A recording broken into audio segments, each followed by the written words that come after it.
Welcome again, music aficionados, to another captivating episode of Profiles in Music. Today, we have the distinct pleasure of welcoming a true luminary in the realm of music. He's a maestro of melody, a virtuoso of verse. He is none other than the incomparable Amir Higher.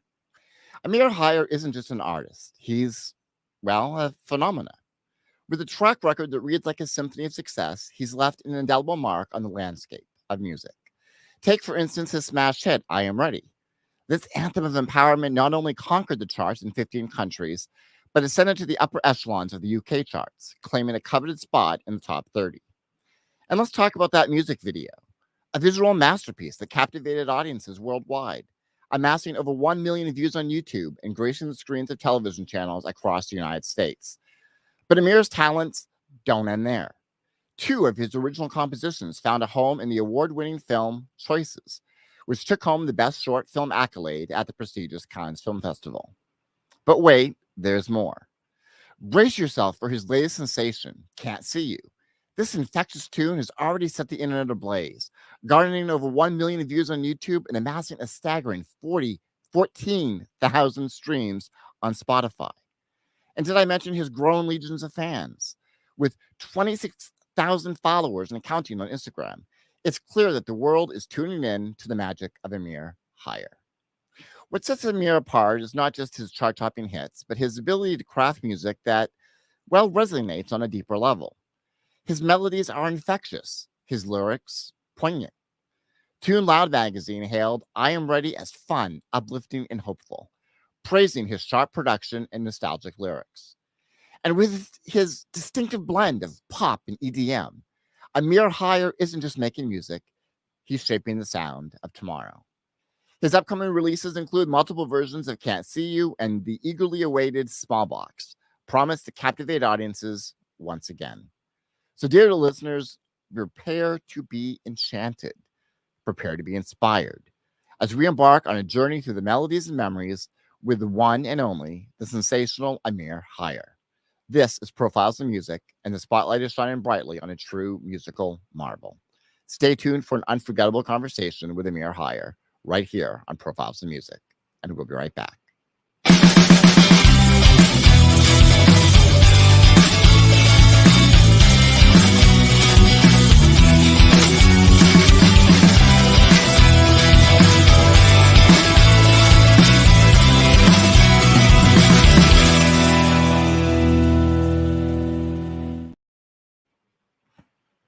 And we're going to take a quick technical break. We'll be right back.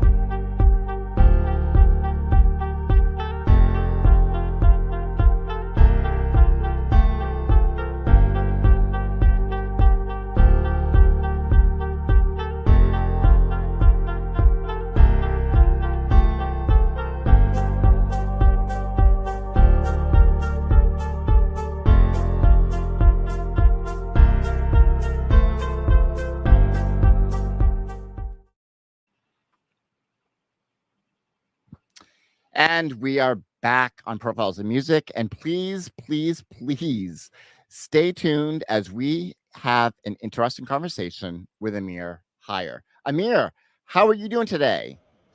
Good. How are you? I'm doing great.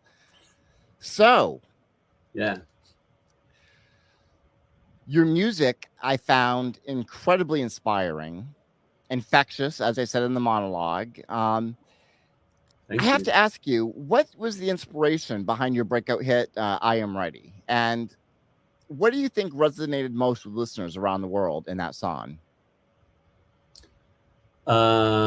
So I've been doing music since I kind of remember myself, and I was transforming many times. And at that time, it was after I was signed with record label, an American record label, and things didn't go in the way I wanted to be, and I decided to release a song on my own without any backup of a huge firm, and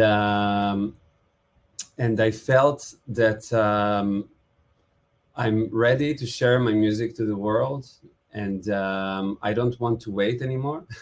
I can't help it. Right. I need to spread my energy that I have inside, to share it with as many people as I can. So this is basically it. This is what I thought when I wrote the song, I'm Ready. So you got to talk about this journey. So you signed with a record label here in America, Yeah. and that deal fell apart. That deal didn't. Were they not giving you the creative freedom that you thought was necessary to pursue your music? Actually, it was more like of financial issues on their side, and I believe everything is for the best. During that period of time, they did give me the freedom to do not deal with anything but creating music. So I did wrote about 18 songs, lyrics and melody. I was supposed to go to the US to start the recordings, but like I said, it didn't go well. So I decided to start everything on my own, and I left with this music on my side, and I had to do something with it. So the first thing I did was to release I'm Ready, and shoot a music video that will show what I meant by wanting to spread the inner energy. Speaking of your music videos, particularly for the one I Am Ready and Can't See You Now, these have garnered millions of views on YouTube and have really captivated audiences worldwide. And I'm just wondering if you can tell us about the creative process that goes into these visually stunning performances. Thank you. So which would you like me to start with, Can't See or I'm Ready? Let's do I'm Ready. Okay.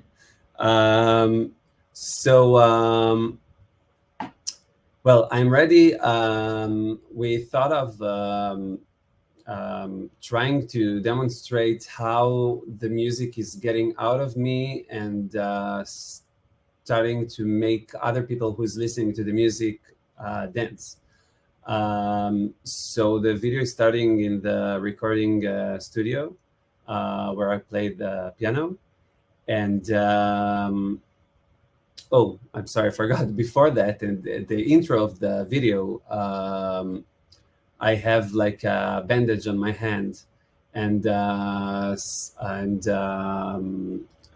fireworks are getting out of this bandage, as I was trying to show that all this energy I have inside is starting to be a burden if I wouldn't take it out and make my voice heard. So this is the reason why I put this sparkling or fireworks from my hand. And this is the opening of the music video. And then when I start singing, things are happening. Dancers are coming out with many colors. The thing with the colors is I see music with colors. I have a color vision for every tune, and I'm trying to bring as many colors as I can. So this is what we did on the music video. We put dancers in all of the rainbow colors to demonstrate this idea. And so as the music video proceeds, people who are watching the music video inside the music video are starting to dance because of the bursting energy that is coming from the song and from within me. And what about Can't See You? So Can't See You, it's a whole different story. Can't See You, I wrote it when at the same time when I wrote I'm Ready, but what I thought was I felt that there are people who are ghosting me and not wanting my company, etc. And I was there in my room, and I was imagining how I become a successful singer one day, and when they see me successful, they would want my company. But as I mentioned, because of all the people around me and everything, due to the fame, I would become unreachable, and in a way that I can't see them. So this is why I wrote "I Can't See You," and it's kind of it could sound a bit childish. That you didn't want to talk to me, now I don't want to talk to you. But this felt like a future victory. That not that I don't want to see them, I just can't see them.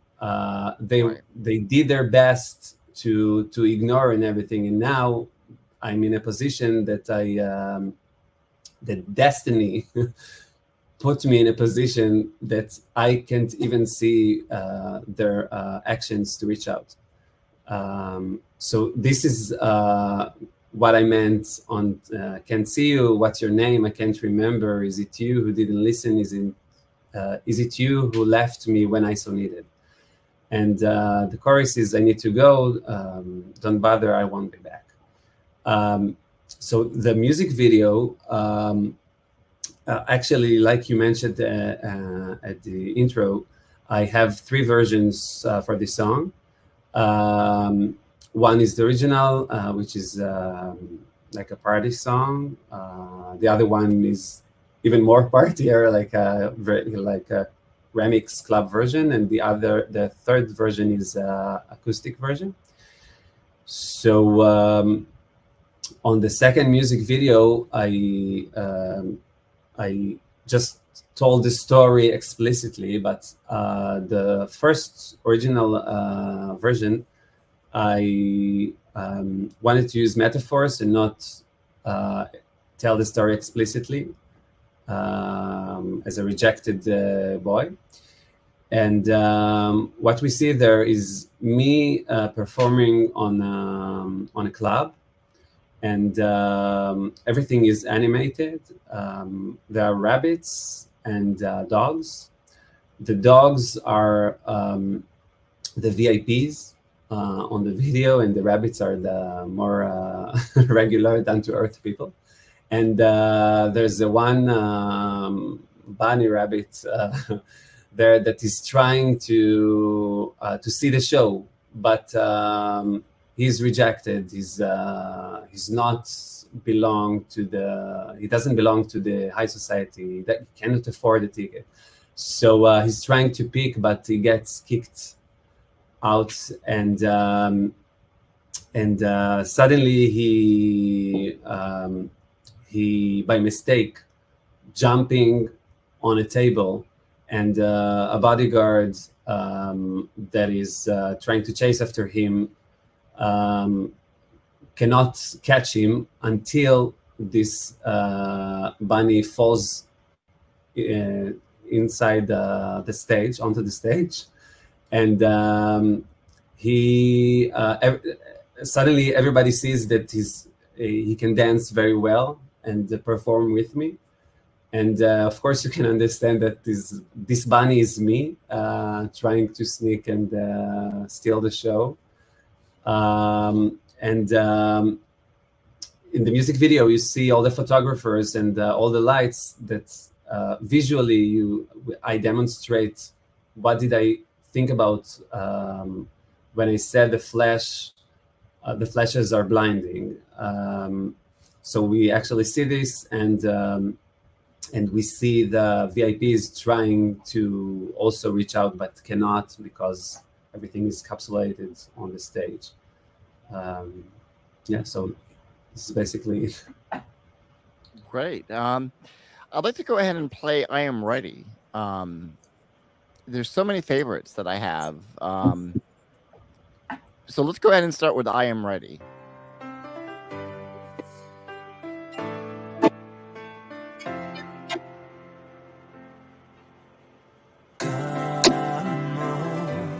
I can't sleep like this.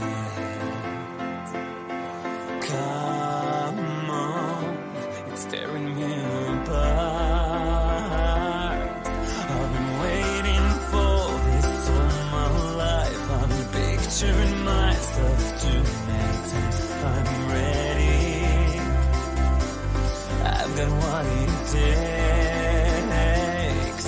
I'm ready. Just hit the play. I'm ready to leave it all behind. I'm ready. Take me to another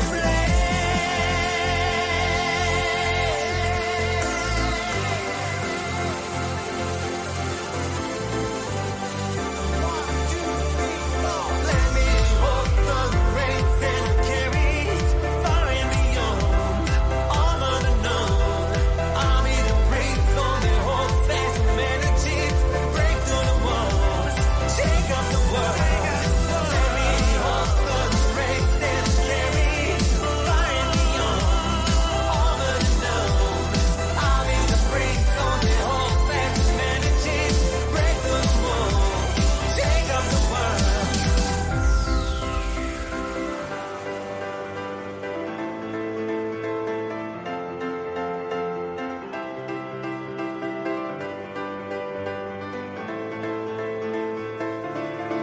I've been waiting for this all my life. I've been picturing myself too many times. I've got what it takes. I'm ready. Just hit the play. I'm ready to leave it all behind. I'm ready. Take me to another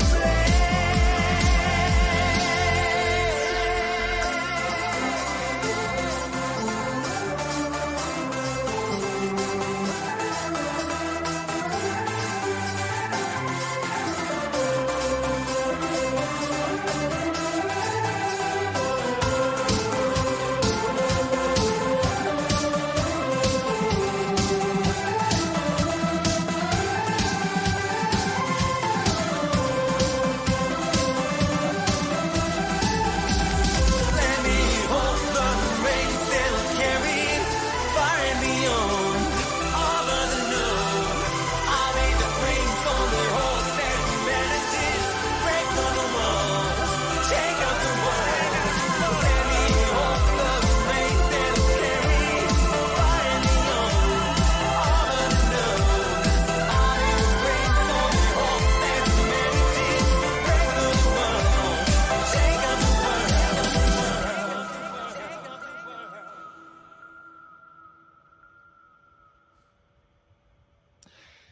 I Am Ready is one of the songs that Tune Loud magazine praised for its uplifting and nostalgic qualities.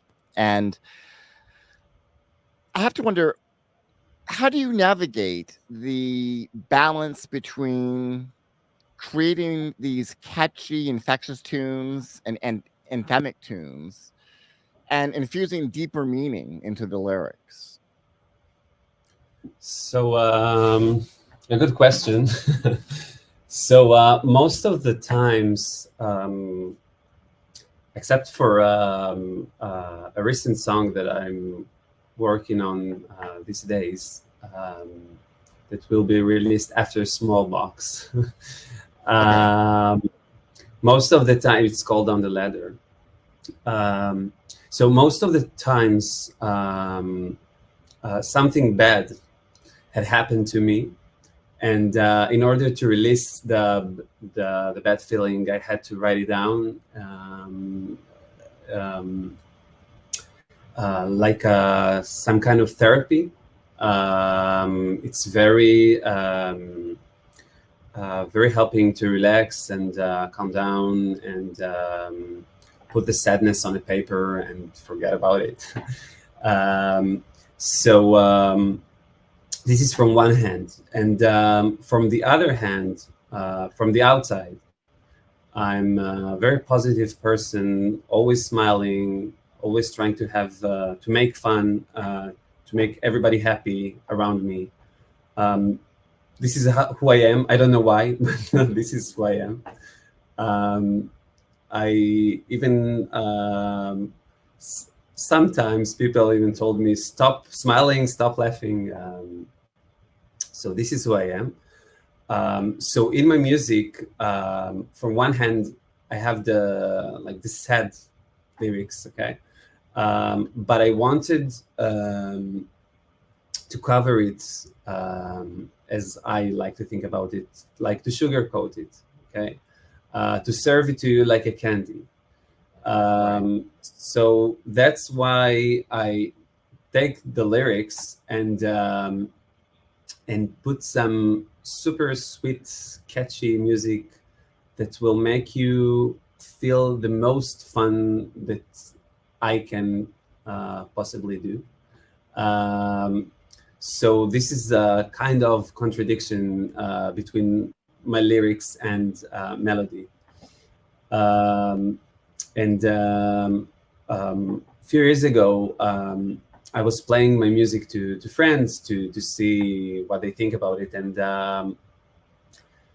in like 99% of the times, people say, "Woo, cool song," and everything. And you know, they're my friends, and I'm talking about my life inside the songs. And I was happy that people didn't put attention to the actual meaning of the lyrics and just were into the music and had fun.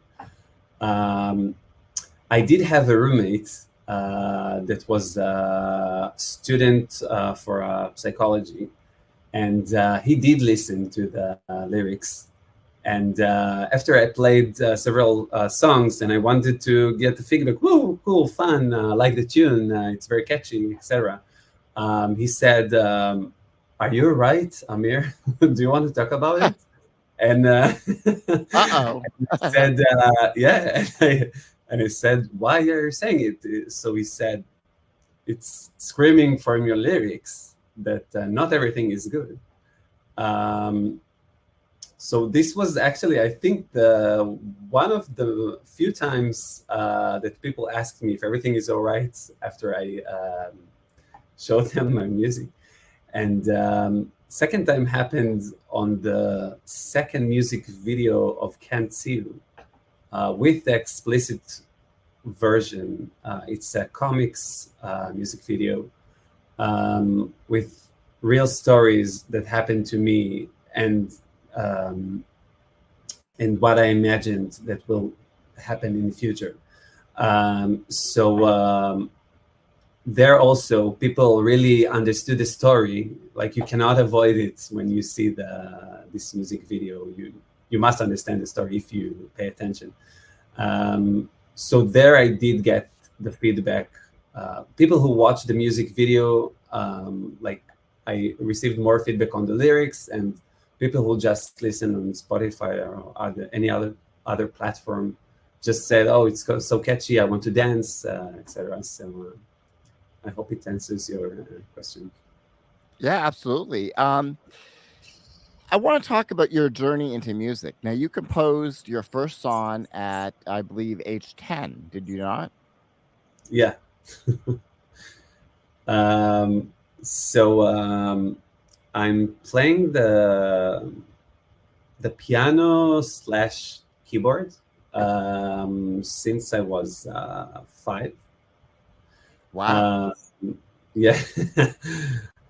Before I started to write a single letter, I played the keyboards, and I was actually the first motivation I had was my older brother.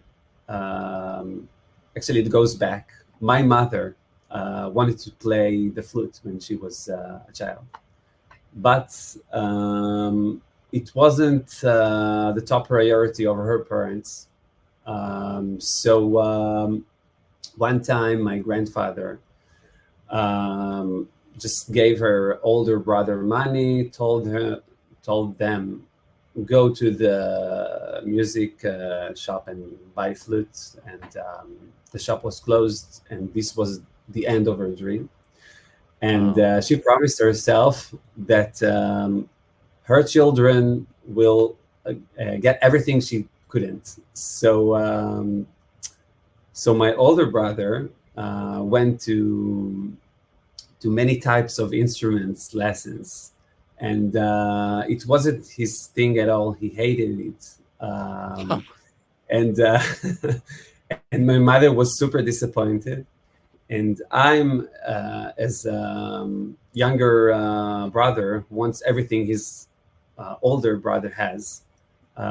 Also wanted to go to play the piano like my brother, no matter that he hated it. And I was like, I think 3 or something, or 4. And she told me, only if you be before the first grade, and you still want to play the piano, then I will take you to this course. And imagine, it's like almost half of my life to tell me. It's like, it's 30 years of now or something. So I waited a whole year, and I insisted. And I think this was because I waited so long to play the desired piano. It was infectious to me. So yeah, I played. I was playing in a group in a Yamaha school, and luckily I was instantly the soloist of the concerts, and it was always like a natural connection, music and I. And when 2 years later, I had to quit the music happened? because I joined a dance group that was so intense. So I didn't have much time. I was only like 8 or something. I didn't have enough Wow. time in a week to do both. So I quit the music, but the older brother of my best friend back then saw the music potential, and told me, it's okay that you're not going to lessons, but don't stop playing. Keep playing, just keep playing. And I listened to him, and every day when I went home, the first thing I did was playing the keyboard, like for hours and hours and hours every day. And I don't really remember, it was many years ago, how it happened, but I do remember that the film Titanic Okay. was released, and there was the music, my heart, the song "My Heart Will Go On," and I was playing from hearing back then, so I played these songs over and over and over, and I was a child, and I thought, wow, these chords are beautiful. Let's try to do something with them. So I just took the chords and made up a new melody to it, attached a new melody, and this is how I composed my first song. I remember that I was a huge fan of MTV. This is where I consumed my music. So I remembered I played to my friends this song back then, and they told me, "Wow, this should be on MTV." So yeah, this is my first experience composing music. Wow. 10 years old. That's incredible. That really is incredible. So when did you realize that you could do this professionally, that you could produce music on your own, that you could pursue your dream in music? It's a good question. As an artist, you always ask question, am I good enough? Is it good enough? And luckily, I almost always really had I'm very grateful that I mostly only experience like very good feedback from all the surroundings on my music. So this gave me a lot of drive to continue. This is from one hand. From the other hand, I don't know why, but I must do music. I mean, there were times that I wanted people to listen, and I wanted to make music and get to the point where I could produce what I'm able to produce on my own these days. I could only dream of that back then. And I even said like, okay, it's not working. I tried for many years, and let's just forget about it and quit. And I just couldn't. Forget it that when I told people that I'm planning to quit, they said, no, you must continue. You're making great music. Don't do it. But beside of this, I have something inside that I feel like I must do it always. So this is one thing. As for realizing that I can do this, at first, of course, I didn't produce my music on my own. I just composed and went to a professional music producer. Actually, my first phase on the professional music path, I was singing with a female singer. We were kind of a duo, and the music producer led us into his world of music, which was not pop at all, not EDM. It was like more of a melodic rock. And I always, I don't know when this song came out, but the song Love Is Gone by David Guetta. I was in a wedding, and I remembered listening to this song for the first time, and I was like in shock. It was super important experience for me. I really remember this moment, and since then I said I must. This is what I want to do. I mean, not generally music, of course, but this type of music. This is what I want people to feel when I create my music, and I feel that only at Can't See You that I produced on my own, I really reached to this point, and even one of the feedbacks I received from from somewhere on the internet. Someone wrote, it reminds me of the old songs of David Guetta, and I was like, oh my god. I think I did it. So I went from this music producer to working with other music producer, and we worked for a few years, and he was mainly doing EDM music. And during the whole time, even though they were the professional music producer, I always told them, do this, do that, I want this, I want that, let's try this. And I didn't realize that I'm learning how to produce music. And then the second music producer we had some issues, and he suddenly slowed down the work with me, and he didn't want to proceed making music together. And he was everything I ever had in music. He was the whole world, and I really didn't have any clue what to do. And it was not a money issue. It's like if you find someone artistically and you put everything on this, and suddenly it ends, you don't know what to do. And I told it to my wife. I was married already. And she told me, why are you so sad?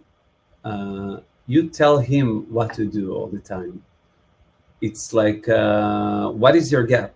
And I told her, listen, it's not that easy to produce music. It's super complicated. And the software and everything. And she said, yeah. And she said, okay, software is easy peasy for you. Okay.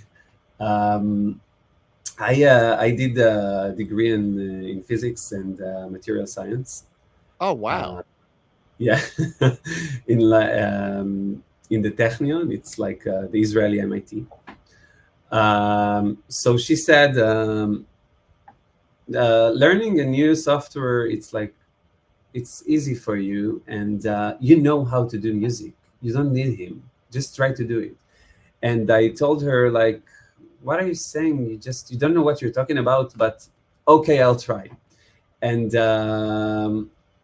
I took this song, Can't See You, and I took my computer for like 2 hours and played with it. And it wasn't, of course, a final version, but it was something. And we were like, both of us, oh my God, this is so cool. And it's just 2 hours of work. And I think this was the point when I realized, oh my God, I think I can really do it on my own. And then I think in 2 weeks, I fully produced the song. And then I sent it to mix and mastering, and that's it. That's the first time I completed the whole circle of creating a song, almost on my own. You know, you mentioned Can't See You. With Can't See You, you took on the role of both producer and director. How did this experience differ from your previous projects, and what are some of the challenges that you had in making that transition?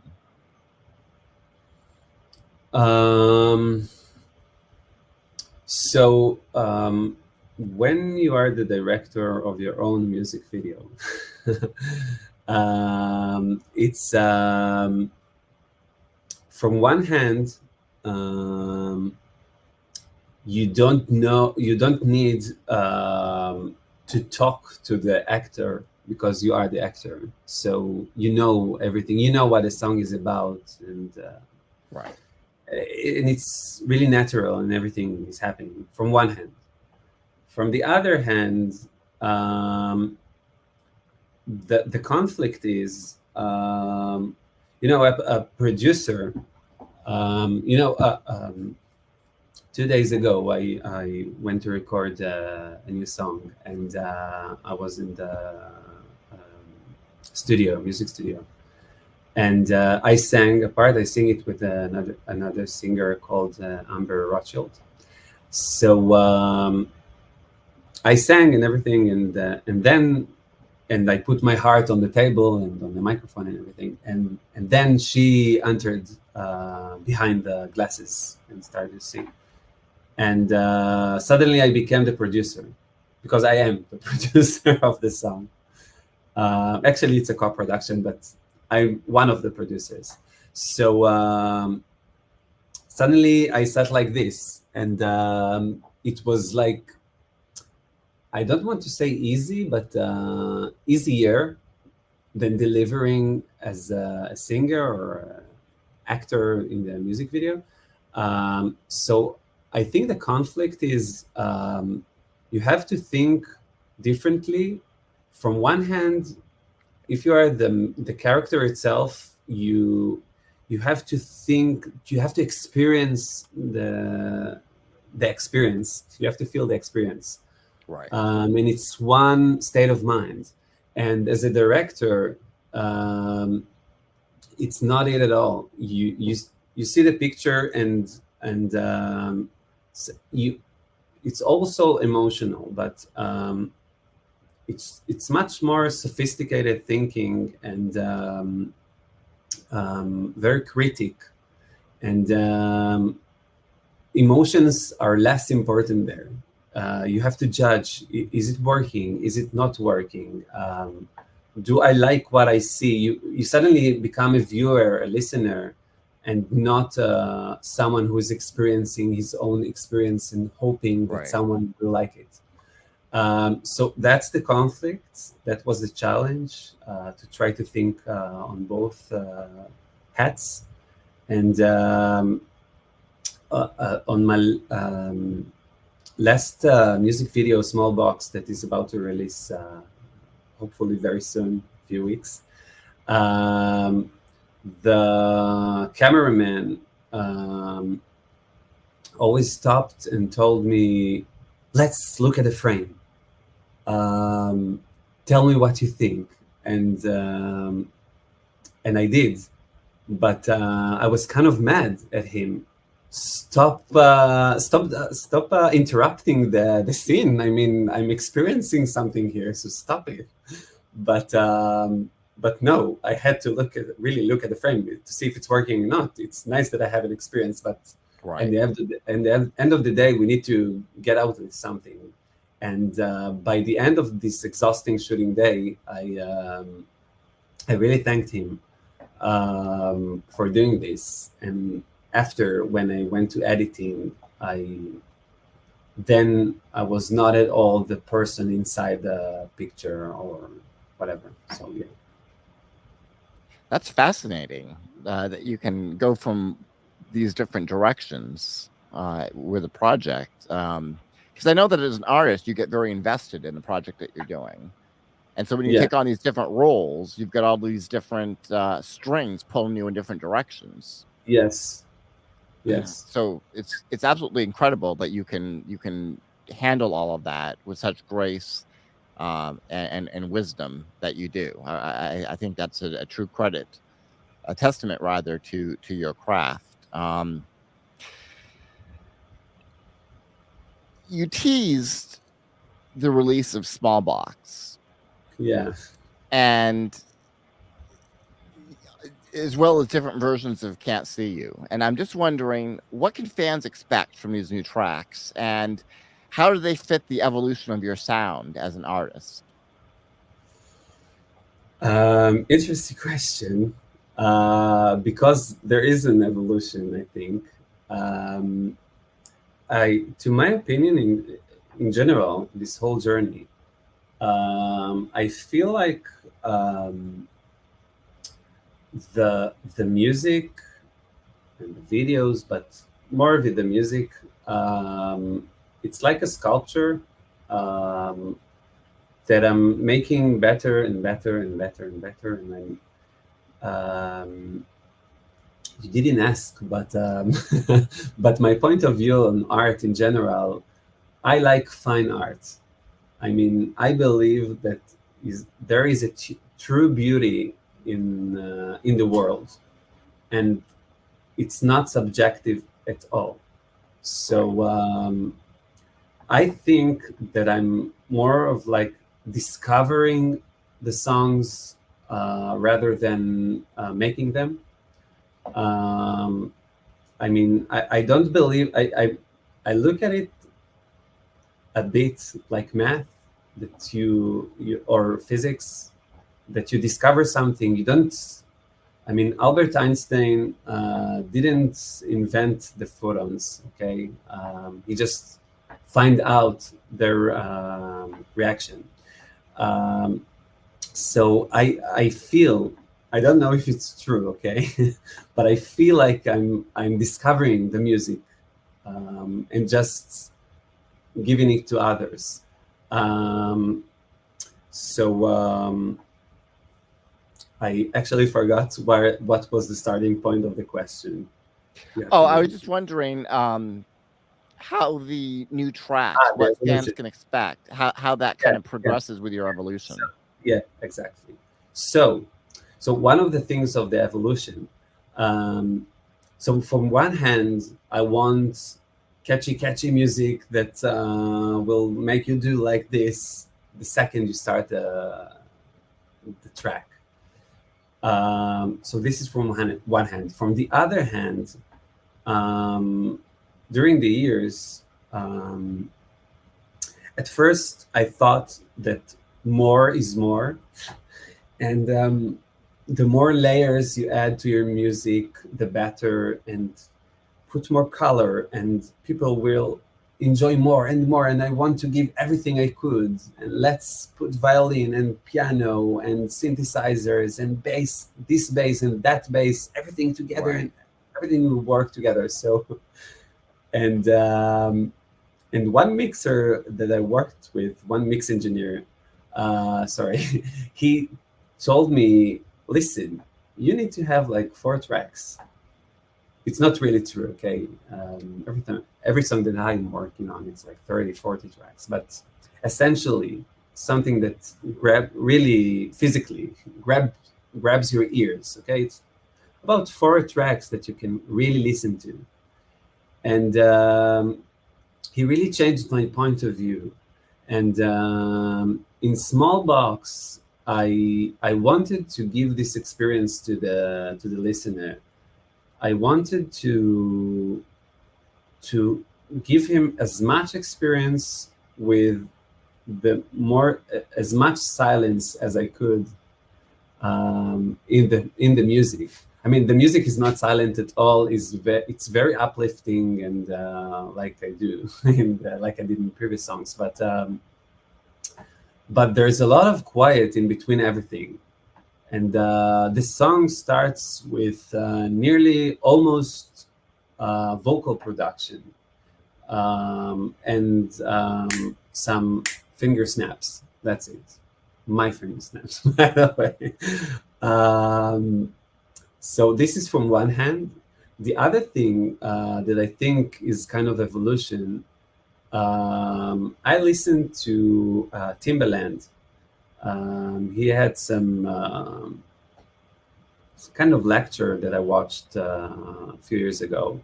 And he said that when he worked with Justin Timberlake, he had many ideas. I wanted to sound like this, I wanted to sound like that.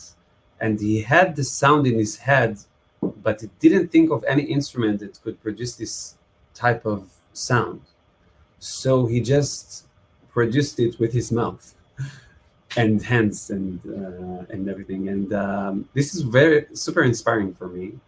So what I did in small box, I used many natural sounds, like head rubbing and the finger snaps, and I even took like type of toys and sampled it to the computer and played with it.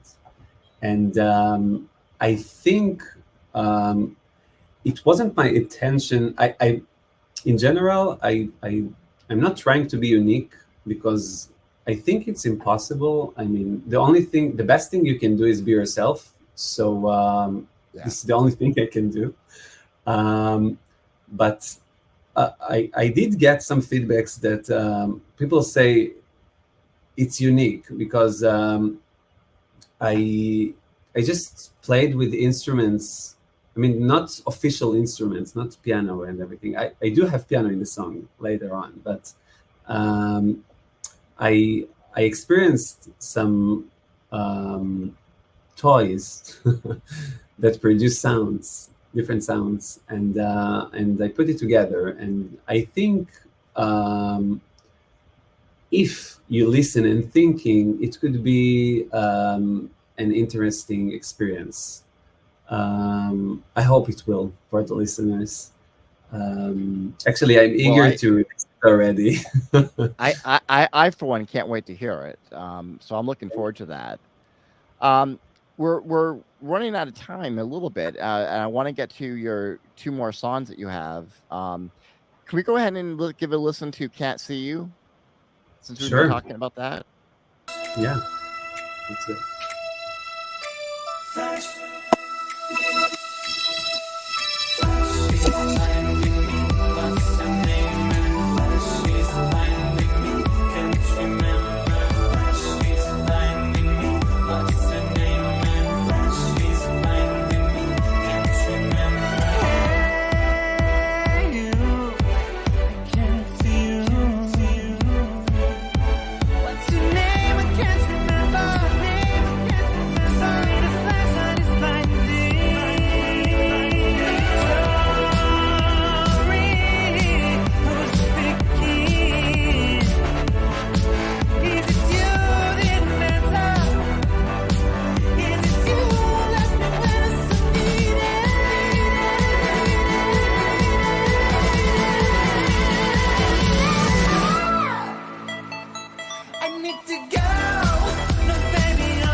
I wanted to ask you too, Choices, the feature film that features two of your original songs, that also won Best Short Film Award at the Cannes Film Festival.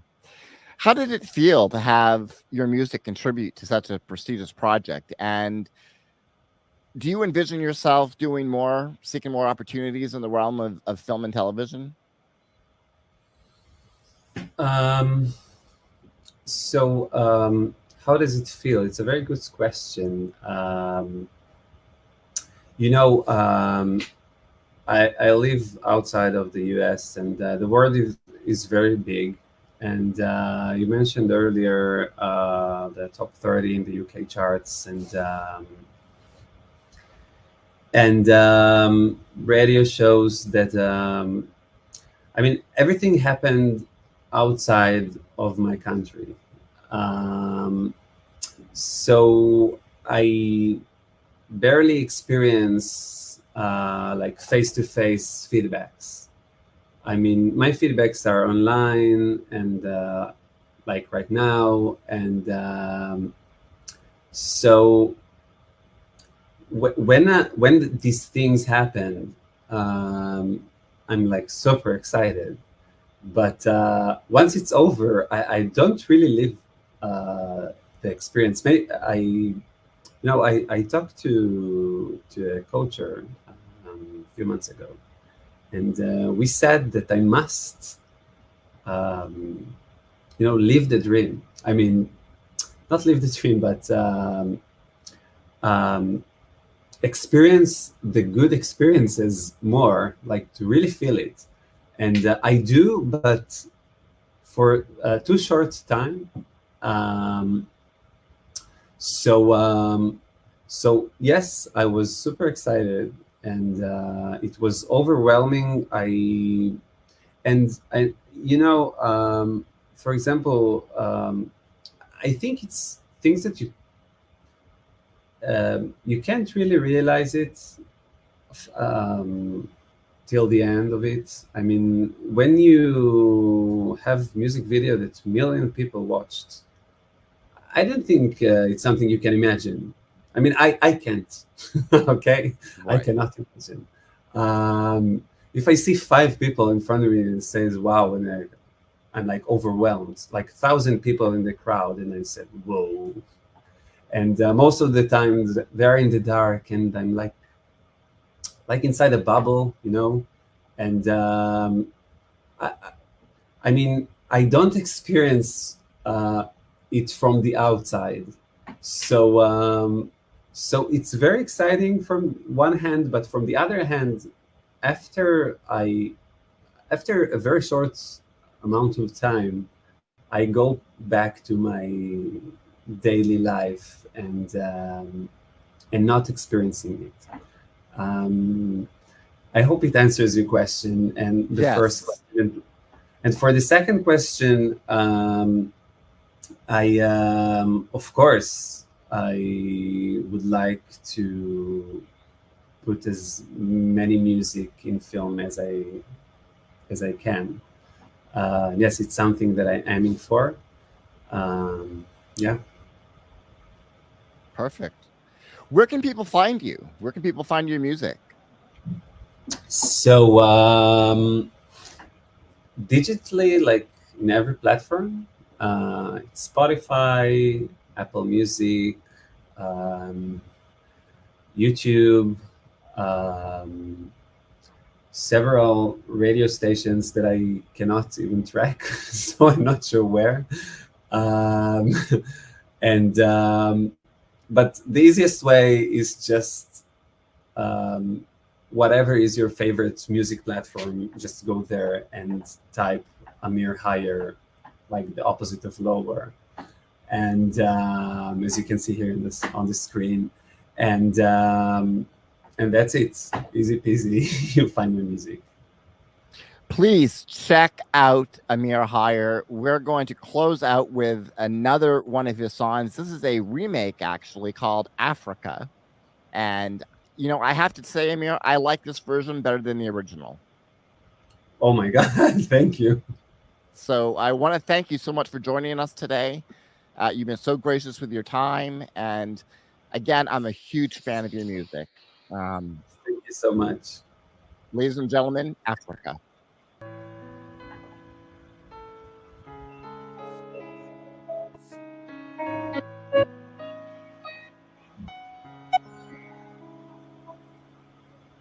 the drums echoing tonight, but she hears only whispers of some quiet conversation. She's coming in 12:30 flight. The moonlight wings reflect the stars that guide me towards salvation. I stopped an old man along the way, hoping to find some old forgotten words or ancient melodies. He turned to me as if to say, hurry boy, it's waiting there for you.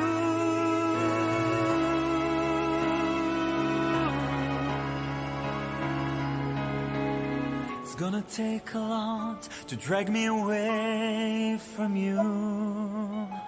There's nothing that 100 men or more could ever do. I'll bless the rains down in Africa. It's gonna take some time to do the things we never